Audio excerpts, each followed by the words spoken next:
Every battle begins with an order, but it ends with a man freezing in the ruins of a city, a man trying to remember what his home looked like. This is the story of the battles that changed the Second World War. Through fear, starvation, cold, and the destruction of entire armies.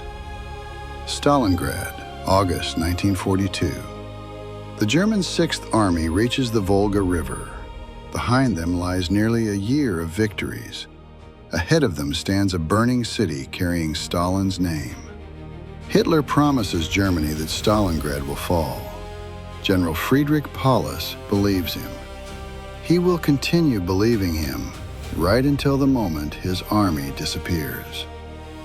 The Germans enter a city already destroyed by their own bombs, factories reduced to skeletons, apartment blocks collapsed into mountains of concrete, burning oil drifting through the streets like black fog. The fighting becomes so close that entire buildings contain both armies at once. Germans on one floor, Soviets above them. Machine guns firing through staircases, grenades rolling through broken hallways, snipers hiding inside collapsed walls. The Germans call it Rattenkrieg, Rat War, and still they keep advancing. 90% of the city falls, but the last strip beside the Volga refuses to die. Then winter arrives, and somewhere behind the German lines, the Soviet army begins to move. Operation Uranus. Over 1 million Soviet soldiers, thousands of tanks. A giant encirclement already forming while the Germans continue fighting inside the city. Then suddenly, the trap closes. 330,000 Axis troops are surrounded. Hitler promises rescue. The rescue never comes. Supply planes crash in the snow. Fuel disappears. Men begin burning furniture for heat. Then trucks, then tanks. Soldiers eat horses, then dogs, then nothing. Some soldiers sleep beside frozen corpses because there is nowhere else to go. Frozen bodies are stacked beside ruined buildings because the ground is too hard to bury them. Still, many soldiers believe Hitler will save them. He doesn't. On January 10, 1943, the Soviets begin the final assault. 6 armies slowly crush the pockets smaller every day. The dead remain where they fall. Inside basements, inside factories, inside the snow. On February 2nd, the last survivors surrender. 91,000 prisoners march into captivity. Most will never return home. The German army has suffered defeats before, but never like this. At Stalingrad, an entire army vanishes, and with it, the myth that Germany cannot lose. Singapore. Before the war, Britain called Singapore impregnable, a fortress, a symbol of imperial power, the shield protecting Asia. Then Japan attacks, and the fortress collapses in 70 days. Japanese forces move through jungle the British believed impossible to cross. They bypass defensive positions, strike from unexpected directions, advance faster than anyone thought possible. British troops retreat south toward Singapore Island. Behind them, the empire itself is beginning to crack. General Arthur Percival commands over 80,000 men. The Japanese have far fewer, but numbers no longer matter. The Japanese move faster, fight harder, take greater risks. Entire British units begin withdrawing before they even fully understand where the enemy is. Soon the city is surrounded. Water supplies are cut. Food is running out. 1 million civilians are trapped inside. Percival faces a terrible choice. Fight on and watch the city collapse into massacre, or surrender. What he does not know is that the Japanese are desperately low on ammunition. One more major counterattack might have changed everything, but it never comes. On February 15, 1942, Singapore surrenders. 80,000 British and Commonwealth troops march into captivity, the largest surrender in British military history. Across Asia, one message becomes impossible to ignore. The British Empire is no longer invincible, and Japan suddenly looks unstoppable. Monte Cassino. Italy was supposed to be easy. Churchill called it the soft underbelly of Europe. Instead, it becomes a nightmare. High above the valley road to Rome stands an ancient monastery, Monte Cassino. For centuries, it survives wars and earthquakes. In 1944, the Allies destroy it themselves. The Germans claim they are not using the monastery as a military base. The Allies do not believe them. So, on February 15th, hundreds of bombers turn the mountain into an inferno. Ancient walls collapse, stone explodes into dust. History disappears beneath fire.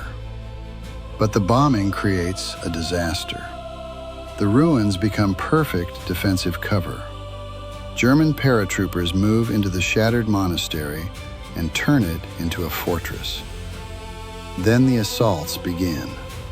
Americans, British, Indians, New Zealanders, Poles, French colonial troops. Again and again they climb the mountain. Again and again they are thrown back. Men are cut apart by machine gun fire hidden inside rubble. Bodies slide back down the slopes. Entire platoons vanish in mortar explosions. The battle lasts months. 40,000 Allied casualties. For a mountain the Allies made harder to capture themselves. Even victory here feels like defeat. The Battle of Britain, summer 1940. France has fallen. Britain stands alone. Across the English Channel, Hitler prepares for invasion. But first, the Luftwaffe must destroy the Royal Air Force. The Germans launch thousands of sorties. Bombers blacken the sky. Airfields burn. Entire cities shake beneath explosions. Goering believes the RAF is close to collapse. He is wrong. Britain has radar, a command system years ahead of Germany. Pilots fighting over their own homes. And every German aircraft shot down over Britain is lost forever. Every British plane that crashes on British soil can be repaired. The battle becomes one of exhaustion. Young pilots barely out of school climb into aircraft again and again. Morning, afternoon, night. Some survive only days. Others become legends. The Luftwaffe keeps attacking, but the RAF keeps rising. Eventually, Germany realizes something horrifying. Britain is not collapsing. The invasion is postponed, then quietly abandoned. For the first time in the war, Hitler has failed. Moscow, October 1941. German soldiers stand close enough to Moscow to see the Kremlin through binoculars. The Soviet capital feels within reach. Operation Typhoon begins with gigantic victories. Entire Soviet armies are surrounded. Hundreds of thousands of prisoners march into captivity. German newspapers announce the war is almost won. But the soldiers at the front know something is wrong. The Red Army keeps returning, again and again and again. Then the rain begins. Roads dissolve into oceans of mud. Trucks stop moving, fuel runs out. Supply lines stretch to breaking point. Then winter arrives, minus 45 degrees. German tanks freeze solid, weapons jam. Men in summer uniforms lose fingers to frostbite while sleeping. And behind Moscow, fresh Soviet divisions from Siberia prepare to attack. On December 5th, Zhukov launches the counteroffensive. The exhausted German army begins retreating from Moscow.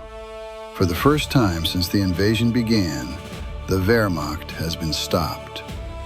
Not by speeches, not by propaganda, by distance, mud, winter, and an enemy willing to sacrifice millions to survive. Dunkirk, May 1940. Hundreds of thousands of Allied soldiers are trapped against the sea. German armored divisions close in from every direction. It should be the greatest military disaster in British history. Then Germany hesitates. Hitler halts the panzers. The Luftwaffe promises it can finish the job alone. That decision changes history, because Britain uses the time to do something almost impossible. Evacuate an army, destroyers, fishing boats, civilian yachts, anything that can float crosses the channel. Meanwhile, German aircraft attack the beaches relentlessly. Bombs fall among crowds waiting for rescue. Oil burns on the water. Ships sink beside the harbor.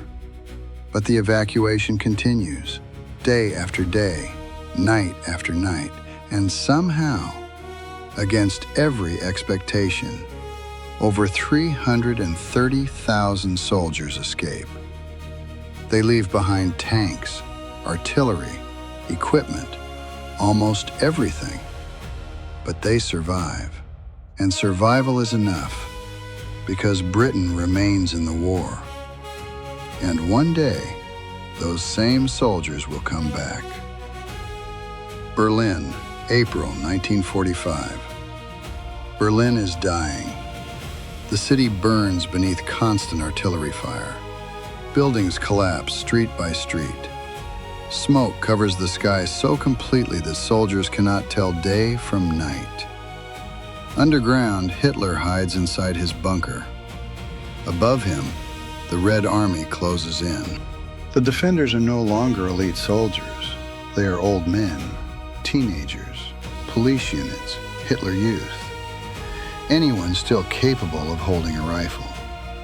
Against them come millions of Soviet troops, men who crossed all of Europe, men who saw the ruins of Stalingrad, men who lost entire families during the invasion of the Soviet Union. Now they want revenge. The battle for Berlin becomes savage, house-to-house fighting, grenades thrown through windows, flamethrowers clearing basements, snipers hiding in shattered apartments. The city turns into hell. One Soviet veteran later remembers the air itself tasting like dust and blood.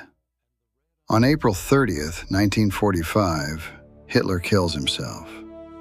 The Red Army is only a few hundred meters away.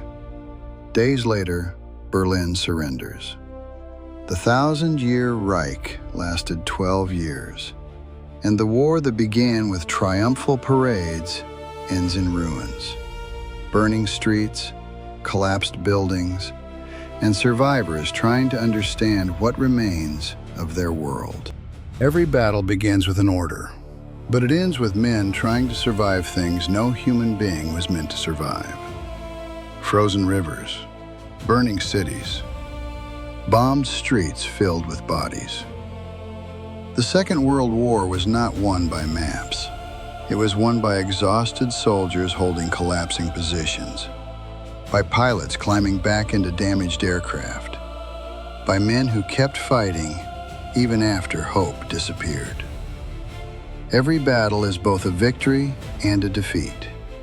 It depends which flag you fly. And it depends who lived long enough to tell the story.